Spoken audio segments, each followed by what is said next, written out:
എന്റെ മേൽ സലാത്ത് ചെല്ലാൻ സമയം കിട്ടുന്നില്ല എന്ന് പറഞ്ഞ് മാറി നിൽക്കുന്നവരോട്, ഒരു ദിവസം എന്റെ മേലിൽ ഒരു സലാത്തെങ്കിലും ചെല്ലാത്തവരോട് ഹബീബായ നബി തങ്ങൾ പറയാണ്, മൻ നസിയ സ്വലാത്ത അലയ്യ, എന്റെ മേൽ സലാത്ത് ചെല്ലാൻ വേണ്ടി മറന്നു പോകുന്നവരോട് അല്ലാഹുവിന്റെ ഹബീബ് പറയാണ്, ഖത്തിഅ ത്വരീഖൽ ജന്ന.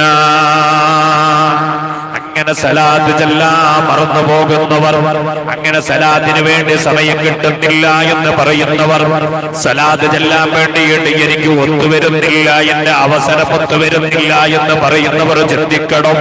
നബി തങ്ങൾ പറയാണ്, അവർ സ്വർഗത്തിലേക്കുള്ള വഴി മറന്നവരാണ്, അവർ സ്വർഗത്തിലേക്കുള്ള വഴി മറന്നു പോയവരാണ്, അവർക്ക് സ്വർഗത്തിലേക്കുള്ള വഴി പ്രതീക്ഷിക്കേണ്ടതില്ല. എന്റെ മേൽ സലാത്ത് ചെല്ലാത്തവർ അവർ സ്വർഗത്തിൽ